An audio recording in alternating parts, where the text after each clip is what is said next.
Hello friends, मैं doctor नीलम आपका अपनी चैनल स्टडी एंड रिसर्च में स्वागत करती हूं। आज मैं लेकर आई हूं ईस्ट इंडिया कंपनी एवं बंगाल के नवाब पर एमसीक्यूज़ और इसके 4 पार्ट पहले ही अपलोड हो चुके हैं। अगर आपने नहीं देखे हैं तो आप डिस्क्रिप्शन बॉक्स में जाइए, वहां पर प्रैक्टिस सेट बी के नाम से प्लेलिस्ट क्रिएट किया हुआ है, लिंक दिया गया है। लिंक के माध्यम से आप इन सभी वीडियोज़ को देख सकते हैं।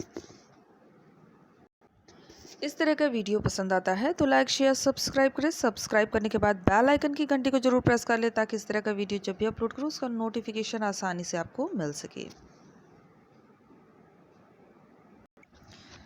निम्नलिखित में से किसे स्वर्ग से उत्पन्न सेना नायक कहा गया है? तो स्वर्ग से उत्पन्न सेना नायक कहा गया है रॉबर्ट क्लाइव को। ऑप्शन बी हमारा यहाँ पे करेक्ट होगा। प्लासी का युद्ध मैदान कहाँ पर स्थित है? तो ये स्थित है पश्चिम बंगाल में। वर्ष 1765 में दीवानी प्रदान किए जाने के बाद ब्रिटिश सबसे पहले निम्न में से किस पर्वतीय जनजाति के संपर्क में आए? तो जिस जाति के संपर्क में आए थे वह था खासी। ऑप्शन बी हमारा यहाँ पे करेक्ट होगा। निम्न में से कौन सा युद्ध था जिसने भारत में ब्रिटिश प्रभुत्व को प्रारंभ किया? ब्रिटिश प्रभुत्व को प्रारंभ करने वाला जो युद्ध था वो था प्लासी का युद्ध, जो कि लॉर्ड क्लाइव और सिराजुद्दौला के बीच हुआ था। सम्राट शाह आलम द्वितीय ने ईस्ट इंडिया कंपनी को बंगाल, बिहार तथा उड़ीसा की दीवानी प्रदान की थी। तो ये दीवानी प्राप्त हुई थी 12 अगस्त 1765 में। बक्सर के युद्ध के बाद 64 में बक्सर का युद्ध हुआ और 1765 में इन्हें प्राप्त हुआ। बक्सर के युद्ध के समय दिल्ली का शासक कौन था? तो बक्सर के युद्ध के समय जो दिल्ली का शासक था वो था शाह आलम द्वितीय। इंग्लैंड की ईस्ट इंडिया कंपनी की भारत में प्रथम निर्णायक सैन्य सफलता मानी जाती है। तो प्रथम जो निर्णायक सैन्य सफलता प्राप्त हुई थी वो प्राप्त हुई थी बक्सर के युद्ध से। ऑप्शन ए हमारे यहाँ पे करेक्ट होगा। सिराजुद्दौला लॉर्ड क्लाइव द्वारा परास्त हुआ था के युद्ध में? तो ये तो बहुत इजी है, प्लासी के युद्ध में। इलाहाबाद की संधि के बाद रॉबर्ट क्लाइव ने मुर्शिदाबाद का उप दीवान किसे बनाया था? तो उप दीवान बना था Mohammad Raza Khan. Option A correct होगा। भारतवर्ष में ब्रिटिश साम्राज्य का संस्थापक कौन था? तो ये था Lord Robert Clive. Option c correct होगा यहाँ पे। सबसे अधिक निर्णायक युद्ध जिसने अंग्रेजों के भारत में प्रभुत्व को स्थापित किया था? तो प्रभुत्व को स्थापित किया था बक्सर के युद्ध ने। ऑप्शन ए हमारे यहाँ पे करेक्ट हो जाएगा। निम्न में से किसने भारत में अंग्रेजों का सर्वाधिक विरोध किया था? तो सर्वाधिक विरोध करने वाला था मराठा। निम्न में से किसने अपनी राजधानी मुर्शिदाबाद से मुंगेर स्थानांतरित की? तो मुर्शिदाबाद से मुंगेर स्थानांतरित करने वाला था मीर कासिम। सुरक्षा की दृष्टि से इसने अपनी राजधानी में परिवर्तन कर लिया था। प्लासी का युद्ध लड़ा गया था वर्ष 1757 में। अवध राज्य का अंतिम शासक कौन था? तो अवध राज्य का जो अंतिम शासक था वो था वाजिद अली शाह। निम्नलिखित में से किस अवध शासक को मुगल साम्राज्य का वजीर नियुक्त किया गया? पानीपत के तृतीय युद्ध में मराठा का नेतृत्व किसने किया? तो ये नेतृत्व संभाला गया था सदाशिव राव भाऊ के द्वारा। तृतीय मराठा युद्ध प्रारंभ होने से ठीक पहले मराठा मंडल के निम्न सदस्यों में से कौन उसे छोड़कर अंग्रेजों से मिल गया? तो अंग्रेजों से जा मिला था सिंधिया। ऑप्शन सी हमारे यहाँ पे करेक्ट होगा। ठगी के खिलाफ लड़ने वाला स्लीमैन किस गवर्नर जनरल का समसामयिक था?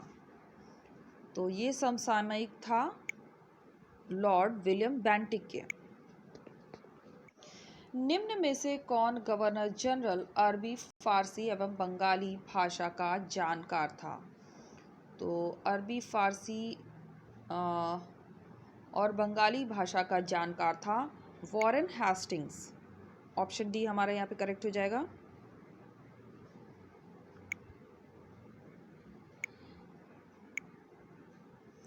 सूरत में फैक्ट्री निर्माण के लिए कैप्टन विलियम हॉकिंस ने किस वर्ष अनुमति हेतु मुगल दरबार में प्रयास किया? मुगल दरबार में प्रयास किया था 1608 में। भारत में ब्रिटिश शासन के आरंभ में फैक्ट्री के दुर्गीकरण का तात्पर्य क्या था? तो फैक्ट्री के दुर्गीकरण का जो तात्पर्य था वो था यूरोपियों को भेजने हेतु संग्रहित माल गोदाम की सुरक्षा। कासिम खां, वासिल, मोहम्मद व चीतू कौन थे? तो ये थे पिंडारी नेता, सेना अधिकारी। ऑप्शन सी हमारा यहाँ पे करेक्ट हो जाएगा। निम्नलिखित भारतीय राज्यों में से किसे अंग्रेजों के लिए कामधेनु समझा जाता था? तो इसे समझा जाता था, तो ये समझा जाता था बंगाल को। ऑप्शन ए हमारा यहाँ पे करेक्ट हो जाएगा। भारत में ब्रिटिश सत्ता का प्रारंभ बक्सर के युद्ध से होता है, यह वक्तव्य किसका है? तो ये वक्तव्य दिया गया है सर स्टीफेंस के द्वारा। ऑप्शन ए हमारा करेक्ट होगा, सर स्टीफेंस। सन 1757 ईस्वी में सिराजुद्दौला ने किस जगह ब्रिटिश फैक्ट्री पर आक्रमण किया? तो ये आक्रमण हुआ था कासिम बाजार पर। ऑप्शन सी हमारा करेक्ट होगा। हैदराबाद के शासक निजाम अली और अंग्रेजों के बीच झगड़े की जड़ थी। तो क्या झगड़े की जड़ बनी थी? तो ये बनी थी गुंटूर की सरकार। ऑप्शन सी करेक्ट होगा। चार्ल्स नेपियर किसके स्थान पर संधि के लिए ब्रिटिश रेजिडेंट बने? तो ये बने थे जेम्स आउट्रम के स्थान पर।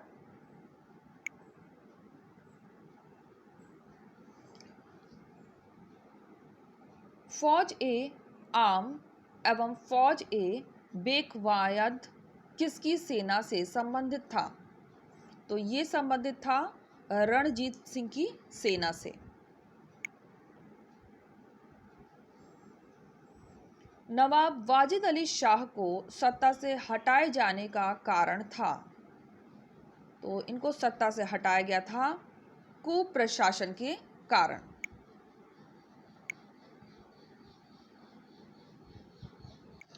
भारत के प्रथम वायसराय थे? तो प्रथम वायसराय लॉर्ड कैनिंग और अंतिम गवर्नर जनरल भी इन्हें कहते हैं। पंजाब पर रणजीत सिंह के शासन की स्थापना के पूर्व उस पर किसका शासन था? तो इसके पूर्व जो शासन था वो था सिख मिसल का।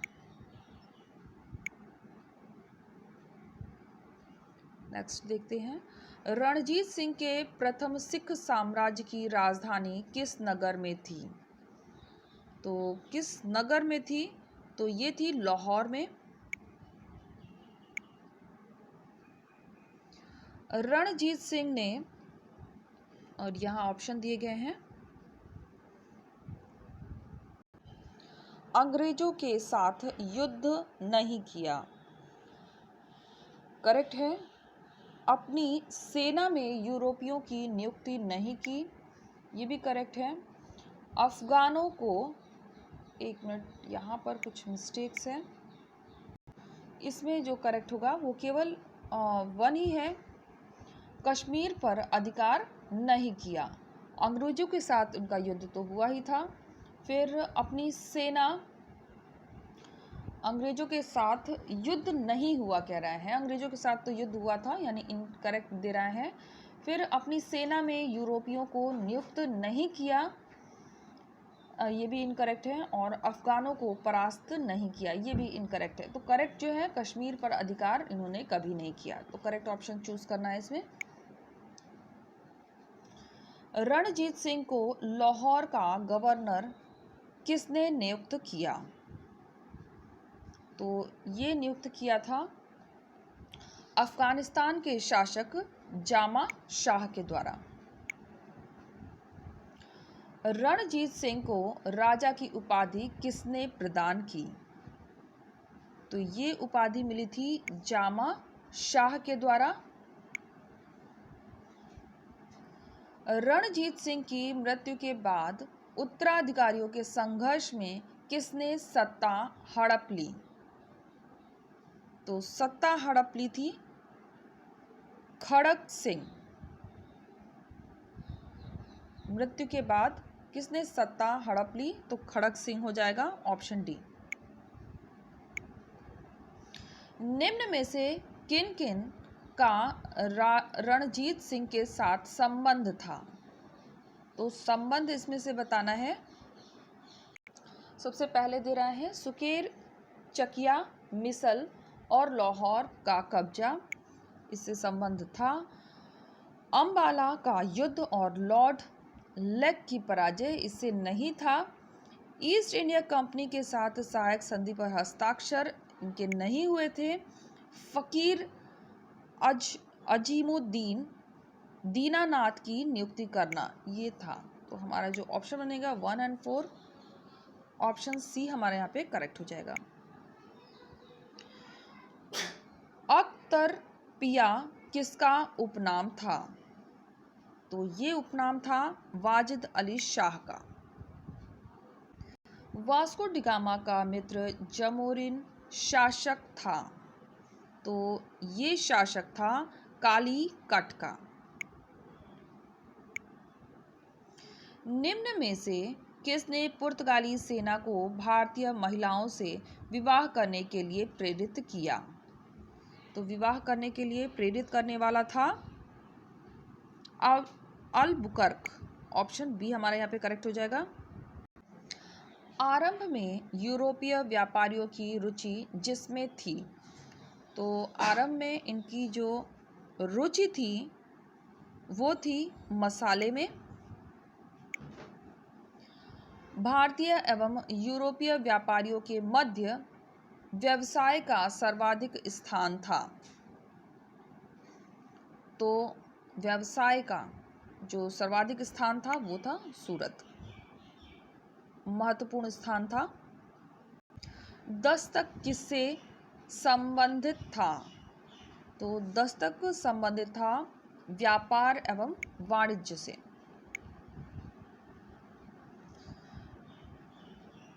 निम्नलिखित में से किसने सीमांत युद्ध लड़ा था? सीमांत युद्ध लड़ा गया था लॉर्ड कर्जन के द्वारा। निम्नलिखित राज्यों में से किसने सब के बाद में अधिकार में लिया था?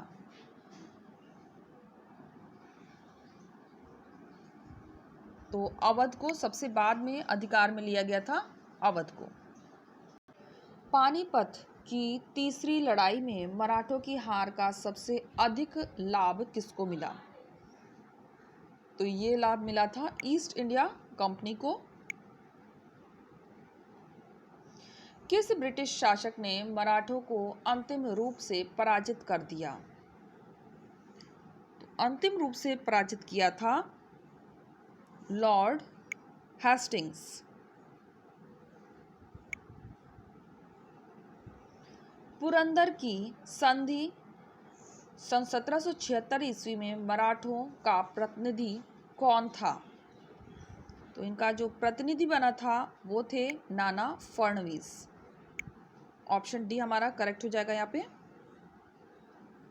भारत में किसी यूरोपीय शक्ति द्वारा अपना पहला किला कहाँ निर्मित किया गया? तो पहले किले की स्थापना हुई थी ये हुई थी कोचीन में। यूरोप व्यापारियों में पुर्तगाली भारत में असफल रहे। यूरोपीय व्यापारियों में पुर्तगाली भारत में असफल रहे, क्योंकि तो असफलता का कारण बताना है। उनकी धार्मिक कट्टरता के कारण भारतीय शासक उनके शत्रु बन गए थे। तो फ्रेंड्स, यहाँ पे हमने काफ़ी क्वेश्चंस सॉल्व कर लिए हैं। अभी हम नेक्स्ट वीडियो में आगे के क्वेश्चन सॉल्व करेंगे। तो फ्रेंड्स, यहाँ हम आ गए हैं प्लेलिस्ट में। जो वीडियो अभी आप देख रहे हैं, अगर कंप्लीट आपको देखना है इसके सारे वीडियोस, तो आप प्रैक्टिस सेट बी में जाएं। डिस्क्रिप्शन बॉक्स में प्रैक्टिस सेट बी के नाम से प्लेलिस्ट बनी हुई है और ये सारे के सारे वीडियोस एमसीक्यूज पे आधारित हैं, वही टॉपिक वाइज है।